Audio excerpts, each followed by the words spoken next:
ugasanga uri kugenda usubira inyuma kugira ngo utere imbere. Ndetse n'umunyarwanda we yarabivuze neza cyane, aravuga ati uko ugenda uvuga izo yego zijyazo zikagushyira muri danger, nyuma ukazasanga ushatse gukora ibintu wagakwiriye kuba warakoze mu myaka 15 ishize.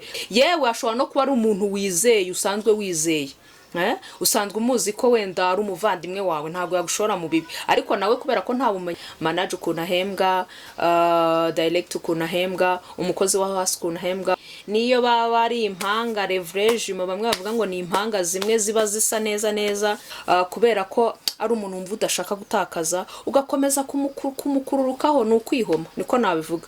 Nk'abantu babagabo bakagira ibigare wenda byo kuvuga bati batangana amapasi, ubu uri guta igihe, nta gihe ufite. Iyo umunsi wavuye hari umwe biba byarangiye.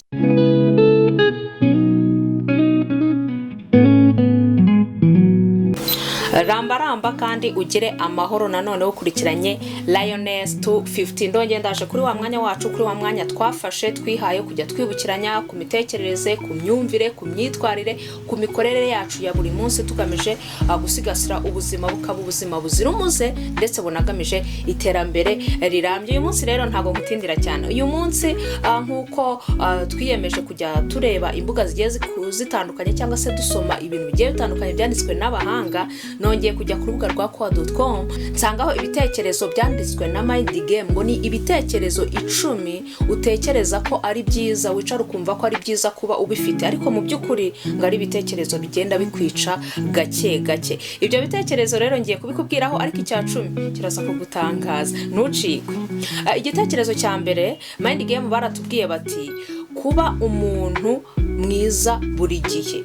Ngira ngo twigeze no kubivugaho ko iyo umuntu yihaye kuba mwiza, uhora ushaka kugira ngo ubere mwiza abantu, bidashoboka, n'ibintu bigenda kwica gake gake, ugasanga uri kugenda usubira inyuma kugira ngo utere imbere. Ndetse n'umunyarwanda we yarabivuze neza cyane, aravuga ati ubugira neza bw'inkware bwayigonze ijosi. Kugira ngo umuntu agufatirane, umuntu ashaka gukoresha nabi, nuko wamweretse ko uri mwiza. Kugira ngo umuntu akwambure, niba wamugurije amafaranga, nuko wamweretse ko uri mwiza, gusabye ikintu, agusabye amafaranga, gusabye kumukorera ikintu runaka, ukakimukorera, noneho kubera bwa bwiza bwawe akuziho, umwereka ko nta kibazo wowe uba witanze, bikarangira akwambuye. Ndetse n'abandi bakagenda buririraho gutyo, ugasanga biri kugenda bikwangiriza ahazaza hawe, cyangwa se iterambere ryawe biri kugenda birisubiza inyuma.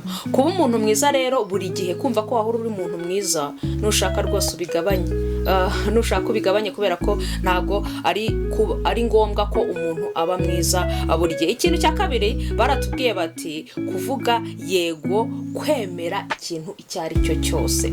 Hari abantu babaho batazi kuvuga oya, ariko buri umuntu utazi kuvuga oya no mu byakora ntekereza ko bidashobora kugenda neza. Kuko nibe uvuga yego, nuje nibe ari service ugiye gutanga, kandi ubona ko wenda iyo service utakwiriye kuyiha umuntu bitewe n'igiciro, tuvuge n'urugero igiciro aguhereye atanze ntago kijyanye n'iyo service, wowe ukumva kuvuga oya birakwangiye, icyo gihe rwose bizaba biri kukwicira ubuzima gake gake. Uko ugenda uvuga izo yego zijyazo zikagushyira muri danger, iga kuvuga oya aho biri ngombwa. Ntukajye wumva ko ahantu hose uzavuga yego, ntukajye wumva ko ahantu hose uzahora uriyo, ntago ari byo. Ibyo bintu ntago ari byiza, bizakwicira ubuzima gake gake. Ikintu cya gatatu baratubwiye bati gutegereza kugeza igihe uzumva ko witeguye cyangwa se uri tayari, bizakwicira ubuzima gake gake. Abantu babahanga mu bijyanye n'iterambere cyangwa se no mu mibereho myiza, usanga batubwira ko nta gihe umuntu azaba yiteguye, nta gihe umuntu azaba afite igishoro gifatika cyo kugira ngo abe yatangira, ahubwo wowe tangiza bya bindi ufite. Rero nutegereza ngo kugira uzaba wumva witeguye, bizagorana cyane.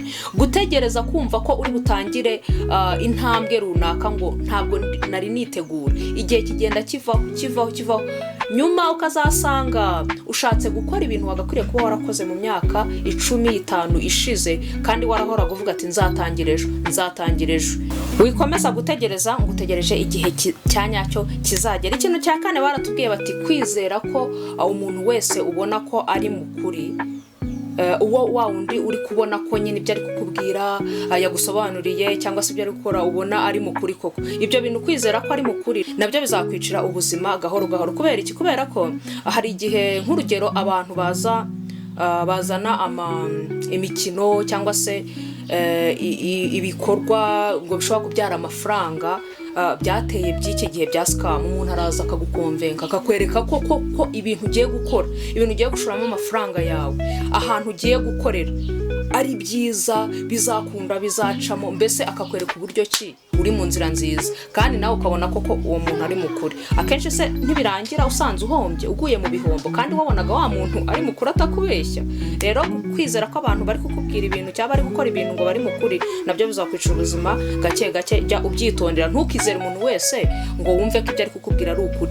Yewe ashobora no kuba ari umuntu wizeye, usanzwe wizeye, usanzwe umuzi ko wenda ari umuvandimwe wawe, ntabwo yagushora mu bibi, ariko nawe kubera ko nta bumenyi afite ubumenyi budahagije kuri ibyo bintu ari kukubwira gukoraho, kandi akakwereka ko biri bukore, ugasanga uramwizeye, ibyo ugiye gukora wahomba kandi waramwizeye, ugasanga nyine uri kugenda usubira inyuma. Ibyo nabyo ntabwo ari byiza kwizera umuntu wese ubona ko ngo ari mukuri.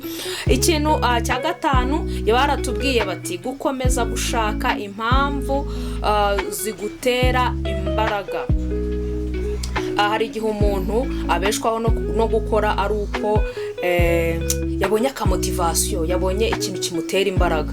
Bamubwiye ati nyamara muri iyi minsi kujya mu isoko runaka ni byiza cyane, ushobora kujya gukora bigakunda. Ejo hakaza indi motivasiyo akamubwira ati nyamara iri soko niryo riri gukora neza, niryo umuntu ashobora gushakiramo amarongo. Umuntu agategereza bya bindi biri mutere motivasiyo, aho kugira ngo afate intego zavuga ati ni high discipline ngiye gukora iki ngiki, nicyo gishobora kuzanteza imbere. Rero guhora ushakisha bya bindi bigutera imbaraga biturutse ku ruhande, udafashe discipline yawe uvuge ngo ngiye gukora iki ngiki, wiha umurongo muzima, ufate intego nzima ugomba kugeraho, nabyo ibyo bitekerezo byo gutegereza motivation nabyo ni bibi, ntago bizaguteza imbere cyane, ahubwo bizagenda bikwica gake gake. Ikintu cya gatandatu baratubwiye bati guhunga impaka cyangwa se gushwana, kwa kundi abantu baba batumvikana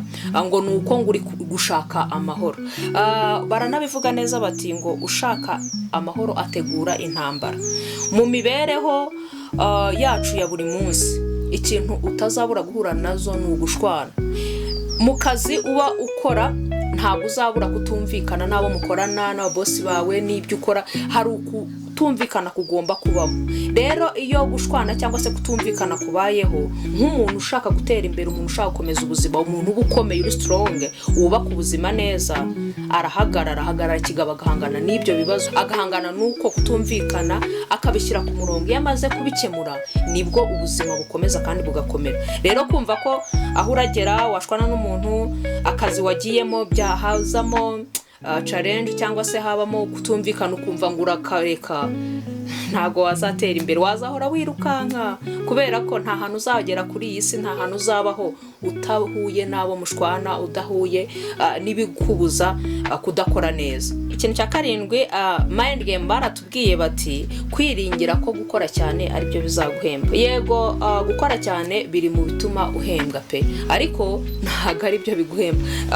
Ubuzima murabizi ko iyo umuntu akora cyane bajya batanga ingero, ukabona udushushanyo bari kwandika, manager ukuntu ahembwa, director ukuntu ahembwa, umukozi wa hasi ukuntu ahembwa, bigenda bimanuka, ugasanga wa wundi uvunika, wa wundi utanga imbaraga ze nyinshi cyane ni uri guhembwa makeya ugereranije na babandi baba bari hejuru. Rero gukora cyane, ni wiringira ko nukora cyane udafashe izi strategy, udashatse ubundi bumenyi, udashatse ibindi byiyongeraho muri bya bintu ukora cyane kugira ngo bibashe kukugaburira nk'uko bikwiriye, ibyo nabyo bizatuma uhora usubira inyuma, ngo nuko uri gukora cyane ariko ugasanga uri gukora cyane nta kintu winjiza. Abantu benshi baravunika ariko ntibinjiza, abantu benshi batanga imbaraga zabo pe buri munsi, ariko wareba imbaraga bakoresheje nuko binjije ugasanga nta hantu bihuriye. Ntuziringire ko gukora cyane aribyo bizaguha ibihembo nk'iby'imbaraga watakaje. Ibyo bintu ntabwo ari byo.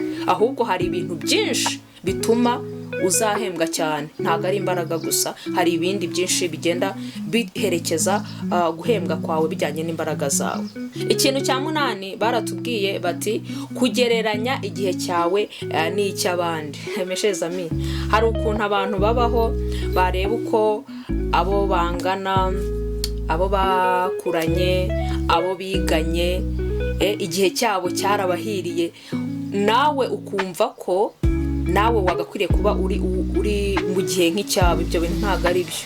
Nta bantu bagendera mu bihe bimwe, niyo baba ari impanga leverage, bamwe bavuga ngo ni impanga zimwe ziba zisa neza, nabo hari igihe usanga akenshi ntabwo bishoboka ko baba mu bihe bimwe. Rero ntukagereranye igihe cyawe n'icy'abandi. Igihe cyawe ni icyawe, icyawe nikigera kizagera. Niba ubayeho neza, ubu warabashije gutera intambwe, hari abo mwari muri kumwe abari inyuma, ni amahirwe wagize, ni umugisha wagize. Wigereranye icyo gihe cyawe n'icyabo.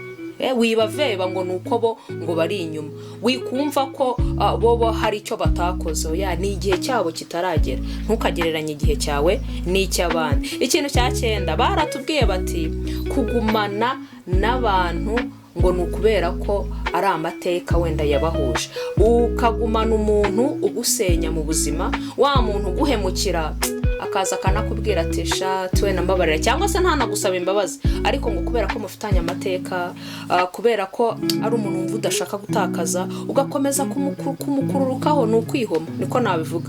Ubu uri kumwihomaho kandi nabyo bizakomeza kugusenya, bizakomeza kugusenya. Niba ubana n'uwo muntu, nta kintu cy'iterambere ashobora kuganiriza, nta kintu kiza ashobora kukugezaho, nta buzima bwiza ashobora gutuma ugira, nta nama nziza ashobora kukugirira, ahubwo we nuguhora agusubiza inyuma, ugakomeza kumutsimbararaho ngo nuko ari amateka mufitanye. Oya, nabyo uba ukwiriye kubihindura. Ntugakomeze kugumana abantu bazagusubiza inyuma ngo nuko udashaka kubatakaza kandi nta kintu bakumariye, ahubwo ari abo kugusubiza inyuma. Kwanga kuva mu kigare runaka ngo abantu twarakuranye, twanyuranye muri ibi ngibi, ariko ibyo muhuriyemo ubu ngubu nta kintu ushobora kubateza imbere uretse kujya wenda kwiryohereza, ariko nabyo bituma wenda usubira inyuma mu mitekerereze.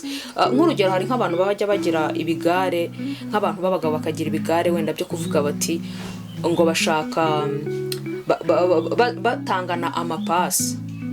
Ipase ngo ngewe ngeze kuri uyu mwana niwe turi kumukundana muri iki gihe. Ntabwo bari kuguha ibitekerezo byiza by'uko wakubaka urugo rwawe neza, ahubwo bari kugusubiza mu bintu bizagusenyera urugo. Nk'abo ngabo waba ubagumana kugira ngo bakugeze hehe? Witondera abantu muri kumwe, nibe ari abantu bahahise bataguteza imbere, bareke bagende. Ikintu cya 10 ari nacyo cya nyuma baratubwiye bati gushaka kwemeza abantu mbere yo gukora. Hari akantu nabonye ejo bundi umuntu arimo avuga kuri social media imwe, avuga ati kuba umusitari nta kintu ufite biragatsindwa.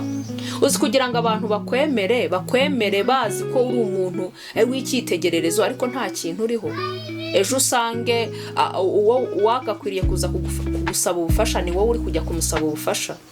Wishaka kwemeza abantu nta kintu urageraho, banza ukore uzemerwa kubera ibikorwa byawe. Kandi tujya tubyibukiranyaho ko gukora, iyo wakoze ibintu byawe ukabishyira ku murongo, ibyo wakoze, umusaruro w'ibyo ufite nibyo bitera imbaraga abandi zo kugira ngo nabo bakore bakwigireho. Ugomba kuba icyitegererezo, kandi icyitegererezo cyiza si mu magambo ahubwo ni mu bikorwa. Akantu k'agakeregeshwa k'inyongera baravuze bati gutekereza ko ufite igihe uburi guta igihe. Nta gihe ufite, iyo umunsi wavuye hari umwe biba byarangiye.